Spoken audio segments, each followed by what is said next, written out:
मित्रांनो नमस्कार, मी विजय. आपण पाहताय आपलं बोल की भावा हे मराठमोळं यूट्यूब चॅनेल.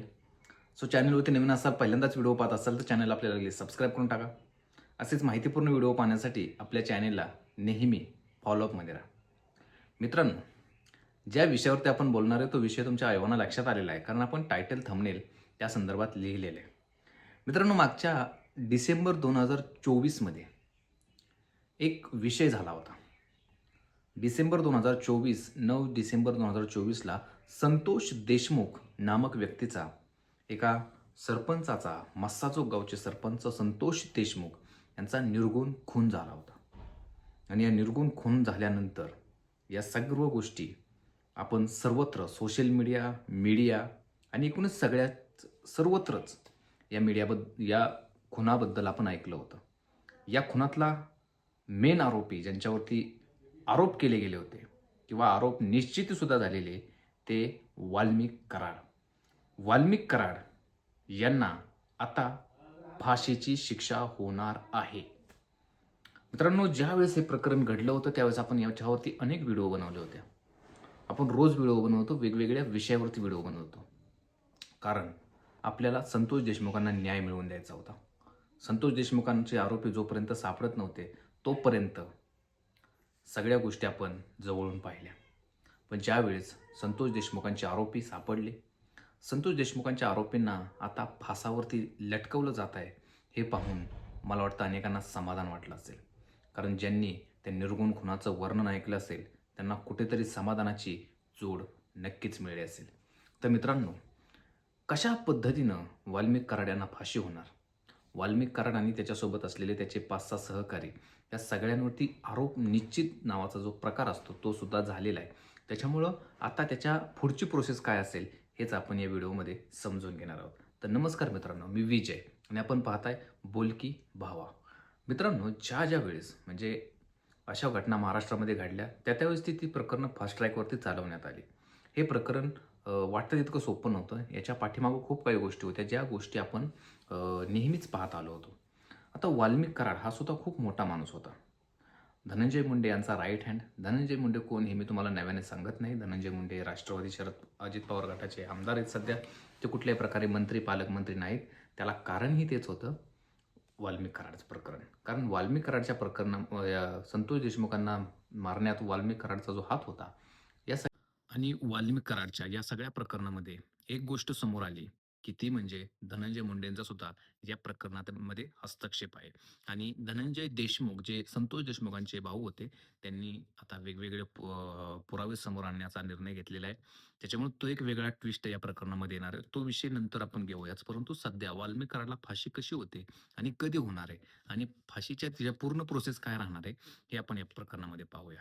खरं तर वाल्मिक कराड ही एक धार्मिक व्यक्ती, म्हणजे त्यांनी पहिल्यापासूनच त्यांची परळी वैजनाथाची भूमी असल्यामुळं त्या ठिकाणी महादेवाचे ते कट्टर भक्त होते. त्यांनी ते सतत म्हणजे ते जे त्यांचं ते कपाळाला लावायचं असतं ते लावत होते. गळ्यामध्ये माळा वगैरे ह्या सगळ्या गोष्टी होत्या. पण शेवटी त्यांचं कुकर्म त्यांना नडलं आणि त्यांना या सगळ्या प्रकरणामध्ये फसावं लागलं. नाही तारुण वय म्हणजे अजून ते काय त्यांचं वय झालेलं नव्हतं. या वयामध्ये त्यांना फाशीला जावं लागतंय. आता ही फाशीची प्रोसेस कशी असेल ते आपण समजून घेऊया. आणि कोणाकोणाला फाशी होईल आता. या प्रकरणामध्ये जे 7 आरोपी आहेत, त्यातला कृष्ण आंधळेचा तर काय अजून तपासच नाही. तो आहे, मेलाय, जागलाय, कुठं गेलाय, काय करतोय त्याची त्यालाच माहिती. पण या प्रकरणामधला मेन आरोपी जो आहे तो वाल्मिक कराड. वाल्मिक कराडच्या खालचा आरोपी जो आहे तो म्हणजे अ, विष्णू चाटे, सुदर्शन घुले, त्यानंतर जयराम चाटकर असं वाटकर काहीतरी नाव आहे त्याचं. अशी ही जी 7-8 6-7 लोकांची जी टोळी आहे, ह्यांनी खूप डाळ नाचली होती त्या ठिकाणी. खूप गोष्टी यांनी चुकीच्या केल्या होत्या आणि या सगळ्याचं प्रायचित्त म्हणून त्यांना आता फाशीची शिक्षा दिली जात आहे. आणि या सगळ्याचं उज्ज्वल निकम महाराष्ट्रातलं सरकारी वकीलमधलं एक खूप मोठं नाव आहे, ज्यांनी कसाबला ह्या सगळ्या लोकांना फाशीची पर्यंत पोहोचवण्याचं काम केलं होतं. तेच काम आता सध्या उज्ज्वल निकम यांनी या प्रकरणामध्ये केलेलं आहे. कारण संतोष देशमुखांचा जो काही खून झाला, तो खून संतोष देशमुख म्हणजे हे भारतीय जनता पार्टीचे तिथले बूथ प्रमुख होते. तसेच ते गावचे सरपंच देखील होते, लोकांमध्ये निवडून आलेले. त्याच्यामुळं त्या गावातला त्यांचा जो काही त्यांच्या पक्षाचा म्हणजे पक्ष कोणता तर भाजप, आणि भाजप पक्षाचीच राज्यात सत्ता आहे. भाजपचेच मुख्यमंत्री आहेत आणि भाजपचाच राज्यसभेचा खासदार म्हणून उज्ज्वल निकम आहेत. सो त्याच्यामुळे उज्ज्वल निकमांना ते माणुसकीच्या पुढची गोष्ट ती कुठली होती, तर ती गोष्ट होती, की ज्याच्यामुळे त्यांना ते एकत्र आणणं खूप गरजेचं होतं. आणि या सगळ्या गोष्टी ज्या वेळेस एकत्र आल्या ना, त्यावेळेस उज्ज्वल निकमांचा जो काही निकाल आहे, तो अत्यंत उज्ज्वलच लागलेला आहे. या प्रकरणामध्ये उज्ज्वल निकमांनी जे काही लक्ष घातलं, त्या लक्ष घालण्यामुळे वाल्मिक कराडला फासापर्यंत जाण्यासाठी मदत झाली. महाराष्ट्रातला दुसरा कुठला जरी वकील असता, तरी या ठिकाणी त्याने ती केस लढताना खूप काही गोष्टी वेगळ्या केल्या असत्या. परंतु उज्ज्वल निकमांकडे आदरानेच बघावं लागतंय, कारण त्यांनी वाल्मिक कराडसारख्या एवढ्या मोठ्या हस्तीला अगदी फासापर्यंत पोहोचवलं. आता आरोप निश्चित झालेले आहेत. आरोप निश्चित झाल्यानंतर त्यांच्या काय बाजू असतील त्या ऐकून घेतल्या जातील. परंतु आता याच्यामधून तरी वाल्मिक कराड आणि त्याची संपूर्ण टोळी, जी गँग होती, ती ह्यातून सुटत नाही. सांगण्याचं तात्पर्य एकच आहे मित्रांनो, आयुष्य खूप सुंदर आहे, सगळं व्यवस्थित चाललेलं असतं. अशा काहीतरी घटना तुमच्या आयुष्यामध्ये घडतात किंवा तुम्ही घडवता आणि राहिलेल्या आयुष्याला पूर्णपणे घोडा लागून जातो. पूर्णपणे वाटोळं होऊन जातं. आता वाल्मिक कराडचं जे काही प्रस्थ होतं, वाल्मिक कराडची जी आई, बायको आहे, त्याच्या 2 बायका आहेत, एक पुण्यात आहे वगैरे आणि कुठं त्यांचं ते आत्ता जिथे आहेत ते. या सगळ्यांना आता एकच पश्चाताप होतोय, की वाल्मिक कराडचा फक्त राजकारणामध्ये वापर केला गेला. वाल्मिक कराडला सोडवण्याची वेळ आली किंवा वाल्मिक कराडवरती काहीतरी गोष्टी करण्याची वेळ आली. त्यांना काहीतरी गोष्टीतून बाहेर काढावं लागलं. त्यावेळेस धनंजय मुंडेंनी मात्र याच्यामध्ये हस्तक्षेप केला नाही. धनंजय मुंडेंनी कुठल्याही प्रकारे याच्यामध्ये डोकं घातलं नाही. धनंजय मुंडेंनी स्वतःच्या ताकदीचा, बळाचा कुठेही वापर केला नाही, ज्याच्यामधून वाल्मिक कराड सुटतील. पण वाल्मिक कराड यांची जर आता आपण ह्यांना आव-जाव का बोलतोय? कारण आता शेवटी ते आरोपी झालेले आहेत आणि त्यांना आता फाशी होणार आहे. त्यात काही नो डाउट आहे.